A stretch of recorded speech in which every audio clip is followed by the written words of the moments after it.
8 April Umarpur রাস্তা অবরোধ করা হয়, জাতীয় সড়ক 12 বন্ধ করা হয়, পুলিশের গাড়িতে আগুনও দেওয়া হয়।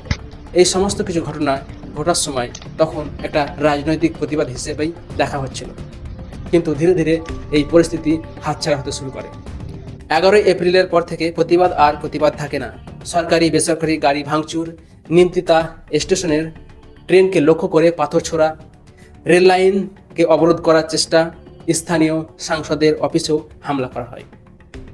তখন বোঝা যাচ্ছিল এটা আর আইনের বিরুদ্ধে প্রতিবাদ নয়, ভেতরে ভেতরে অন্য কিছু কাজ করছে।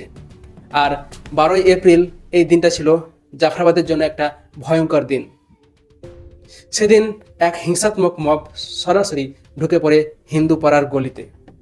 বাড়ি বাড়ি ভাঙচুর, লুটপাট, কাঁচা বোম ছোড়া, আগুন, এসব দেখছিল জাফরাবাদের হিন্দু পাড়া। 72 বছরের হরগোবিন্দ দাস এবং তার ছেলে 42 বছরের চন্দন দাসকে তার নিজের বাড়ি থেকে টেনে এনে বের করে প্রকাশ্যে কুপিয়ে খুন করা হয়।